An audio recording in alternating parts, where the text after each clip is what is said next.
siang Pak Aldo, Pak Bambang. Selamat siang.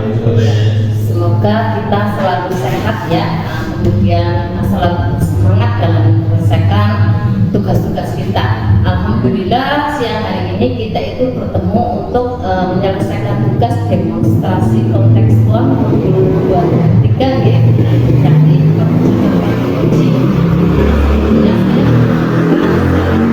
uji ini nanti yang akan menjadi coach yaitu Pak Aldo, kemudian yang akan menjadi ujinya yaitu Pak Bambang. Oke Pak, dan saya sendiri sebagai observer atau pengamat. Sebelum sampai pada kegiatan coaching, ada yang perlu saya tanyakan kepada coach ya, Pak Aldo, Pak Aldo ya. Alhamdulillah Pak Aldo, berkaitan dengan rubrik nanti ya Pak, saya itu akan mengamati tentang alur tirta.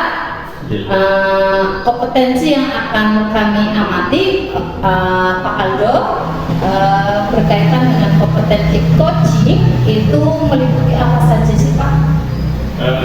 Kompetensi yang meliputi di coaching nanti antaranya adalah sebagai pendengar yang aktif, kemudian bisa menyusun kalimat utuh, kemudian tampil secara penuh, kira-kira begitu.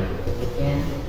Kemudian Pak Aldo fokus kompetensi ke sebagai pendengar yang aktif, kemudian menyusun kalimat yang berbobot, pastinya ada indikator pencapaiannya.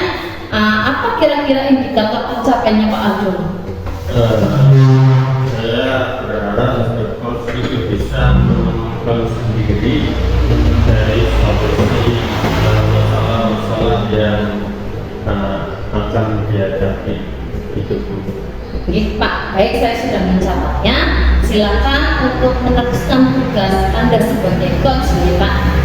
Bisa dimulai dari sekarang Pak. Ya, terima kasih. Siap laksanakan.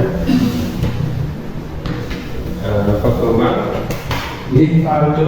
Siap, sehat hari ini. Alhamdulillah sehat Aldo. Kita mulai saja. Assalamualaikum warahmatullahi wabarakatuh. Waalaikumsalam warahmatullahi wabarakatuh. Selamat siang Pak Bambang, apa kabarnya? Selamat siang juga Pak Aldo. Alhamdulillah kabar baik Pak Aldo. Oh ya Pak Aldo, hari ini siang ini ada waktu luang dan gimana? Ya, terima kasih.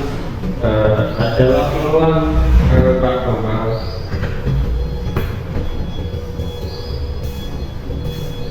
Pada saat ini kita akan ngobrol santai ya Pak, kira-kira 20 menit saja.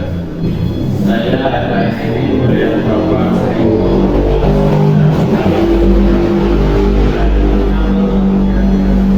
Iya gini Pak, sebenarnya selama ini itu saya kan tipe orang yang tua nih Pak. Karena mungkin ada sesuatu yang saya pendam Pak.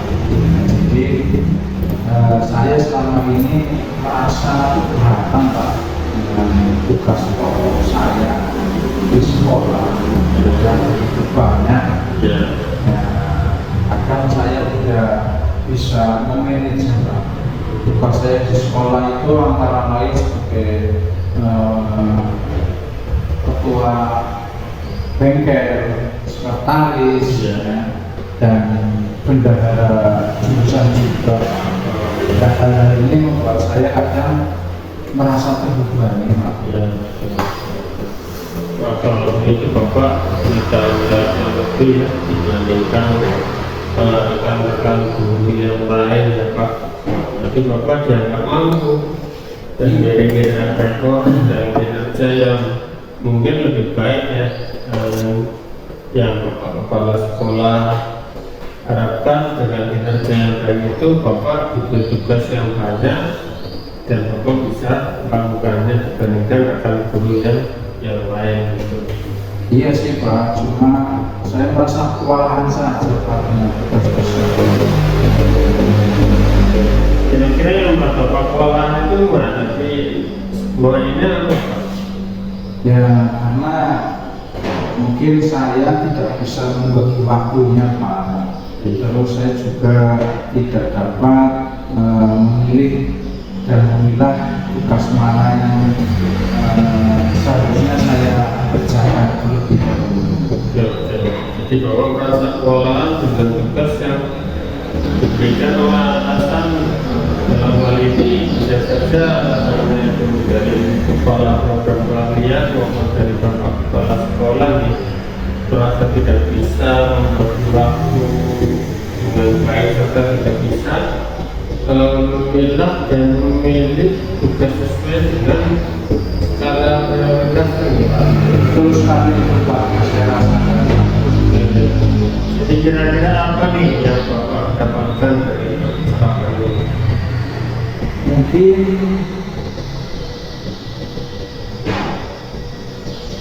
Mungkin karena saya tidak bisa membagi waktu dengan baik Pak. Saya tidak dapat memilih dan memilah tugas mana yang harus saya selesaikan terlebih dahulu Pak.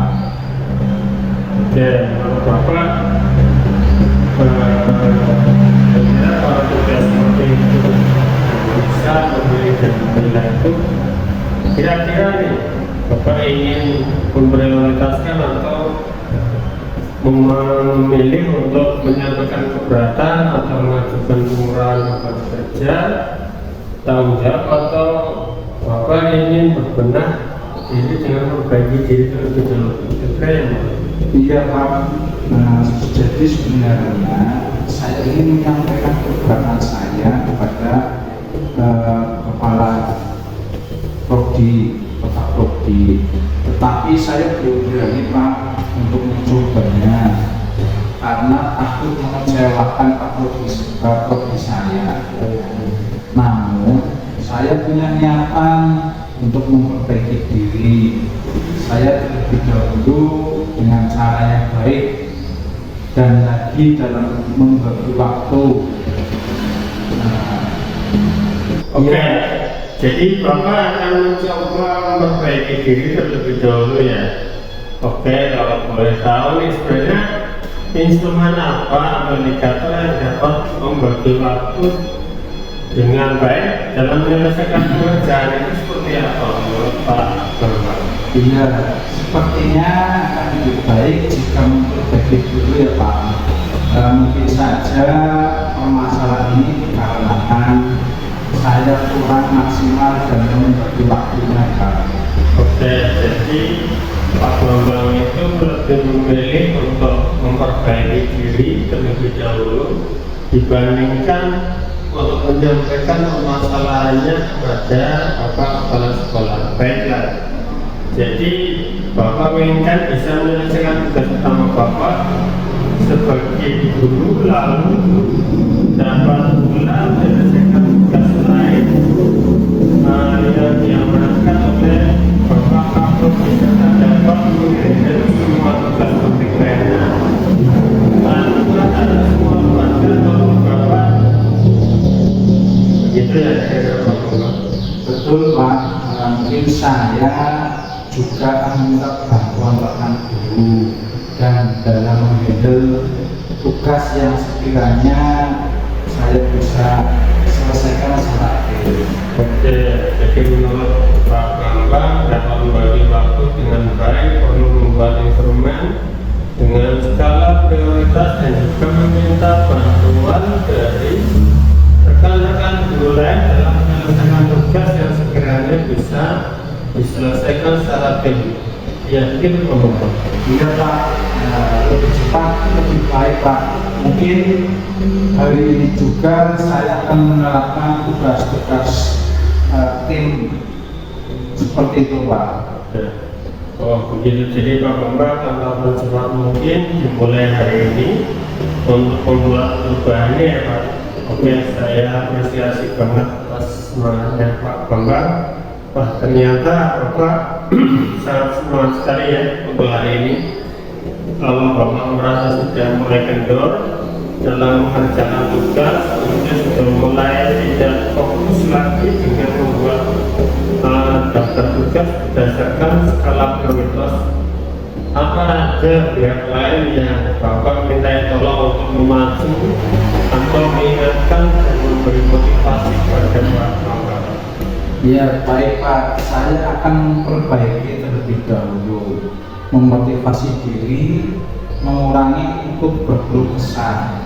Upaya yang saya akan lakukan untuk memperbaiki diri saya akan berlaku dengan baik, yaitu dengan skala prioritas, biar saya dapat memilih dan memilah mana tugas yang terlebih dahulu diselesaikan dan mana tugas yang harus diselesaikan terlebih dahulu. Saya juga akan meminta istri saya untuk selalu mengingatkan saya jika di tengah perjalanan saya merasa putus asa dan hampir menyerah. Oke. Sekarang saya sudah mulai paham. Baiklah, di titik ini apa yang Bapak dapatkan dari percakapan kita? Iya, yang saya dapatkan dari percakapan siang hari ini, saya dalam membantu menyelesaikan masalah saya, Pak, yaitu membagi waktu saya, Pak. Oke, Bapak, semoga apa yang Bapak rencanakan dapat berjalan maksimal tanpa adanya kendala. Oke, sayang sekali waktu ngobrol kita hanya sebentar Pak Bambang. Padahal masih asik sekali yang kita perbincangkan dan masih banyak yang bisa kita perbincangkan. Iya Pak, saya juga ucapkan terima kasih pada Pak Aldo telah meyakinkan saya, memberikan motivasi kepada saya, dan saya juga sekali lagi mengucapkan terima kasih Pak. Oke, ya Pak Bambang, sama-sama. Kemudian saya juga malah sudah tidak sabar nih Pak Bambang, ingin tahu perkembangan Bapak setelah menerapkan planning yang Bapak nyatakan tadi, sampaikan tadi ya. Saya tunggu ceritanya yang depan di Pak Bambang. Siapa akan saya sampaikan apa yang menjadi unek-unek saya di lain waktu, dan saya akan sampaikan kepada Bapak. Ya, terima kasih. Sampai jumpa Pak Bambang. Sampai jumpa kembali Pak Aldo. Ya. Wah, asik sekali nih Pak Aldo dan Pak Bambang, kelihatannya seru banget. Untuk proses coachingnya ini ya Pak ya, boleh dong kita ngobrol-ngobrol sebentar lagi Pak Aldo? Mungkin silakan Bu Salis. Ya, dari percakapan coaching tadi itu apakah indikator ketercapaiannya sudah tercapai? Kira-kira seperti apa Pak? Menurut saya indikator pencapaian dengan rekan dulu tadi ya, saya sudah bisa menyusun kegiatan sesuai dengan pengembangan yang sudah diarahkan atau diinginkan. Oke Pak Aldo, baiklah, saya akan membacakan hasil dari pengamatan yang telah saya lakukan berkaitan dengan tugas panjenengan sebagai coach tadi. Saya akan menyampaikan observasi, proses observasi praktek coaching model Tirta ya Pak ya. Yang model pertama yaitu adalah tujuannya. Tujuannya itu panjenengan sudah menyampaikan tujuannya dengan sangat jelas, yaitu tentang masalah yang dihadapi oleh coaching ya, yaitu di sini adalah Pak Bambang. Kemudian yang kedua adalah identifikasi ya. Panjenengan itu sudah mampu memberikan pertanyaan kepada Pak Bambang ya. Pertanyaan yang dapat membuat guru mengidentifikasi masalah yang dimiliki oleh guru tersebut ya. Kemudian yang ketiga adalah reaksi aksi, di mana pertanyaan yang diberikan oleh coaching ya, yaitu Pak Aldo dapat membantu coach ya Pak Aldo, yang diberikan oleh Pak Aldo dapat membantu coaching ya untuk bisa membuat rencana aksi agar dapat menyelesaikan masalahnya dengan baik. Dan yang keempat yaitu adalah tanggung jawab, di mana pemberian tanggung jawab itu berupa komitmen ya Pak yang akan dilakukan oleh Koji membuat masalah bisa diselesaikan dengan baik dan bisa dipertanggungjawabkan. Ucap Pak Aldo. Ya. Ya, kalau tadi Pak Aldo itu sudah mengembangkan kompetensi terkait dengan pendengar aktif ya, kemudian sebagai menyusun pertanyaan berbobot, ya, coba saya tanyakan kembali kepada Pak Aldo, kompetensi dari segi apa lagi yang ingin Anda kembangkan dan pada pertemuan berikutnya Pak? Dan mungkin nanti saya akan mengembangkan salah satu kompetensi lagi, yaitu kompetensi pada proses kreativitasnya. Mungkin yang saya kembangkan itu agar pada saat melakukan coaching akan lebih maksimal lagi. Pak, mantap sekali nih Pak Aldo, mudah-mudahan bisa berjalan maksimal nih Pak. Demikian praktek coaching pada hari ini, semoga bermanfaat bagi kita semuanya. Kurang lebihnya mohon maaf. Assalamualaikum warahmatullahi wabarakatuh. Waalaikumsalam.